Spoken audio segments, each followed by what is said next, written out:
is good, YouTube? Quinn Wade Basketball Analysis coming to you with a quick video. I wanted to let you guys know I got some new merchandise available, not just t-shirt anymore. I got different type of t-shirt, different type of shirts and logos that you can purchase on my spread shirt, and also hoodies now. We have expanded and added more to the channel and more merchandise for the brand. Thanks for supporting. It will be in the description and the links will be in the comment section below. Thanks for helping me and supporting the movement. Quinn Wade Basketball Analysis. I'm going to check out the video. What is good, YouTube? Quinn Wade Basketball Analysis.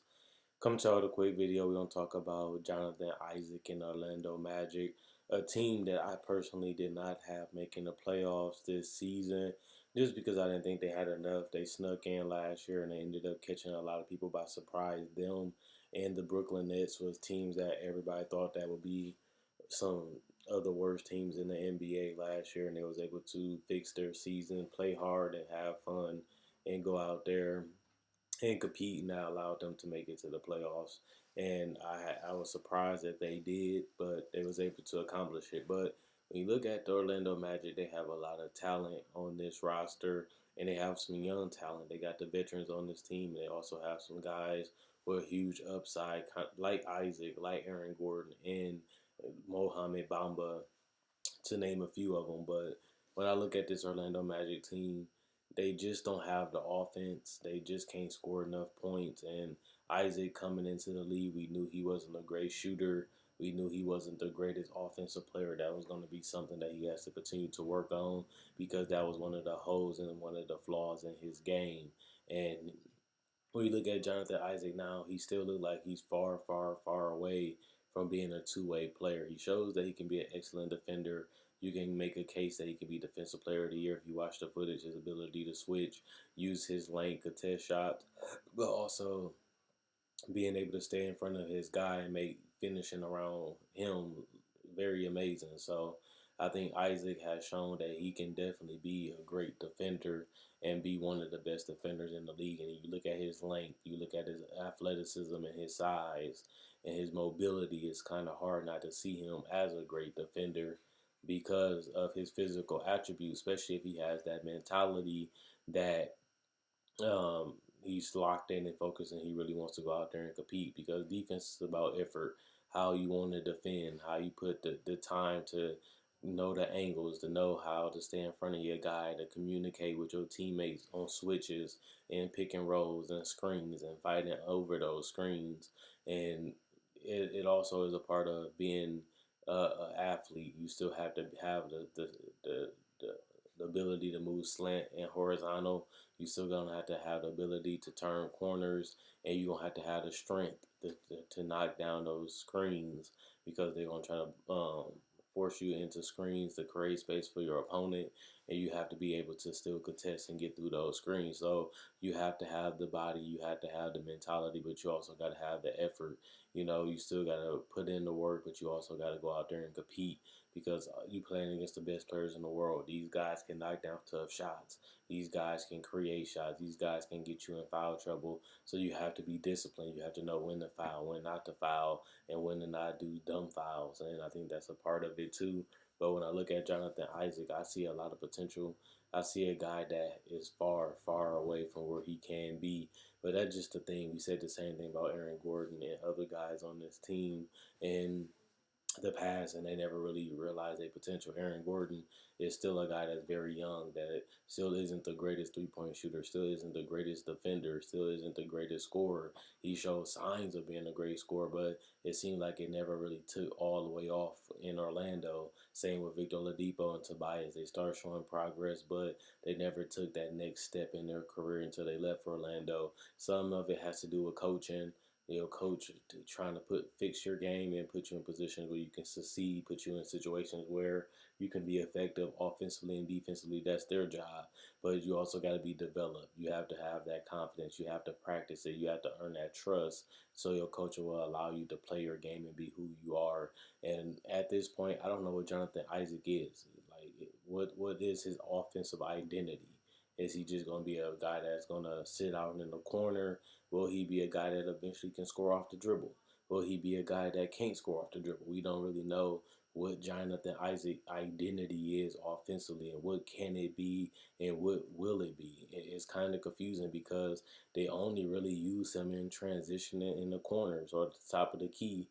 And to me, that's not going to really get you that far if he's just going to be a guy that you take high in the draft that you're just going to make into a role player. When you're drafting these guys that high, like Gordon, like Oladipo, like Jonathan Isaac, you're trying to draft the next All Star. You're trying to draft the next superstar, and you're trying to be able to have him around for 4 to 8 to 10 years. Like this is your franchise. This is a guy that you want to take the next leap and help fix and make your team better. Like that's what the draft is about. Taking a bad team, giving them some talent with some upside that could potentially turn their franchise in the right direction. Now, I will give them credit. They did make it to the playoffs last year. Like I said, that was a surprise. But they are far away from being an actual contender in the championship picture. And I think that that's something that the fans get confused. Yeah, y'all made it to the playoffs. Yeah, y'all showed that y'all a great defensive team last year and this year. Yeah, Jonathan Isaac and all these guys are committed and they do play hard and they are trying to do everything they can to be a great defensive team and they have succeeded in that so far last year and this year. But offensively, they're one of the worst, if not the worst team in the NBA. And you cannot have that when you're trying to win games and you're trying to close games. You have to have guys that can make plays and make shots. And I look at a lot of their young players, they just can't do that consistently enough. And that's what's really hurting them is that they don't have enough players that people respect and people really want to lock down because they have more or less skill set players, guys that have roles and guys that have skills but don't have that ability to take over games, create shots off the dribble, create shots for others. But that's sad because their veterans and their young players don't have that ability outside of Vucevic. And Vucevic showed that he can be shut down and locked up. And we seen that last year in Toronto when Marc Gasol locked them up the whole series. And Orlando offense crumbled and was basically pathetic at that point. And when you drafting these guys so high in a top 5 draft, you eventually have to hit on some of these guys. And you look at the only All Star that they have had was Vucevic so far, but Vucevic wasn't drafted by Orlando. So that's another thing that people forget. The guys that they have been drafting has been guys that have athleticism, mobility, and two-way talent, but none of them have never materialized to anything special offensively, which is the craziest part about it. They have been showing potential that they can be great defenders, but their offense have never got up to that level or got past that level or even caught up to that level. So when I'm looking at Orlando, I see a team that I still don't know what they are. I'm happy they made it to the playoffs. I'm glad they made it and finally did it, without Dwight Howard. The last time they made it to the playoffs was with Dwight. It took them almost a decade to make it back to the playoffs. And the sad part about it is they're still so far away from being an actual contender, and they might not even make it to the playoffs this year. Yeah, they in the East, so they still got a chance. As long as they're in the Eastern Conference, you can be below 500 and still make it to the playoffs. So they still do have that. As long as they're in the East, they got a chance.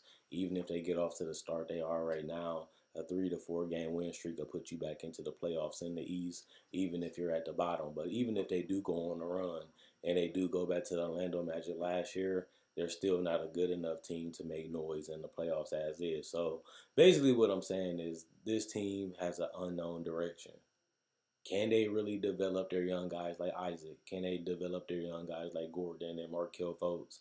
Can they be more than just great defenders? Can they be more than just good players? Can they be all stars? Can one of those guys become a superstar? Because as we know, if you're in the middle, which Orlando might be in if they keep making it to the playoffs, you're not getting any more lottery picks. And if you do, you're getting a top 10, the top 15 lottery pick. Even though the odds have changed in the lottery with the new rules, the chances of you getting another franchise guy in the draft, which is a top 5 pick, is low. The problem is they haven't really cashed in when they was bad on any of these guys and they have never turned into a superstar, which is the whole point of getting a top 3, top 5 pick is to get that franchise cornerstone, that foundation piece. And Orlando hasn't been able to do that. And I think development, that's something they're going to have to work on in the future. If you can't get big free agents to sign, if you can't get a superstar to stay, you have to find a way to draft these guys, turn them into superstars, extend their contract when their rookie extension comes up, and extend them, or it's easier because they're going to be restricted free agents. So even if you can't come to agreement, you can always match an offer and build around that player. They did it with Shaq, they did it with Penny, they did it with Dwight Howard, but that's it. The last 10, 15 years outside of Dwight Howard, they haven't really been able to do it. And it's really no excuse because they have had guys that have had everything they needed. They just haven't been able to develop them into more skilled players and get the best out of their games. And that's not really just on the player side, that's on the coaching and the organization for not allowing them to develop or not getting the best out of the players that they have drafted, and really staying committed and loyal to those players and willing to see the whole thing out and all the way through. A lot of these guys that they have signed or drafted, they haven't seen the whole vision. They have drafted them and they have traded them. They have got rid of them before they even hit their rookie extension year. So I think that's another thing. Can you be more patient? Can you literally take your time and try to get a quality guy and invest a lot of time and effort to getting him to where he needs to be? Dwight Howard was not dominant right away when he started in the NBA. Neither was, well, Shaq was and Penny was, but that's over 20 years ago. So it just shows you how hard it is to be a team and how hard it is to win a championship, but let alone be a legitimate contender in a weak conference. This is a conference that the bottom is so weak, and especially when you get to the teams as mediocre or worse or terrible at best at the after the eighth spot, there's no reason why Orlando cannot get to that level. Like Oladipo became an all-star caliber player, and he was an all-NBA player, and even Tobias Harris became a 20-point scorer. That doesn't look good for Orlando. Guys that they have gave up on and didn't want to keep, and now they're still stuck in the same position where they have multiple guys that play the same position, but none of them look like future franchise players, which is the worst situation you can be in, considering that you're still competing for a playoff spot. And like I said, that knocks you out of the chance of getting a top 5 pick, which can change your whole fortune. But they haven't been able to develop and cash in on those picks either. So I still don't know what Orlando is doing. They doing better, but they also not getting to the point where they're going to be a scary team, which means eventually they're going to have to rebuild eventually, because if you're just going to play for the playoffs, that eventually gets old, that eventually gets stale, and you're going to eventually have to find a way to get more competitive, or you're going to have to find a way to rebuild this team on the fly like they're trying to do now. But if you never get that superstar, you're going right to the bottom, which looks like it's going to happen because I don't really see any superstar outside of being traded that will go to Orlando, especially with their recent history with players and development, and the fact that they haven't really been relevant until last year. So let me know what you guys think. Do you think Orlando in a tough situation? Do you like their situation? Do you think Isaac, Markelle Fultz, Aaron Gordon can still be superstars even though it do look unlikely right now? Or do you just feel like it's just good to be competitive? If you're making the playoffs, that's good, even if it don't mean you have a legitimate chance of winning it, which is the situation they're in right now. Or do you guys think that the middle is worse and terrible than being at the bottom? Or do you think just going out there trying to be the best team you can be is the best way to go, which some people actually do think? Whatever you think about the Orlando Magic and Jonathan Isaac, let me know in the comment section below. He got talent. He can play. He's versatile. He can play multiple positions. He can defend multiple positions, but that's only going to get you so far, especially when you're not even the best player on your team as of right now. Like this video, check out my older videos on my channel. I have many playlists. I break down rookies, I break down players, I break down summer league. I do cover the draft, and I got a mock draft up already. Not only that, I do podcasts, and I also talk about the game of basketball, whether it comes to summer league, free agency, trade deadline, buyouts, and also I cover top 10 discussions and stuff like that. So you like this type of video, you like the NBA, check out my older videos and my playlists. I enjoy making these videos. You guys enjoy watching.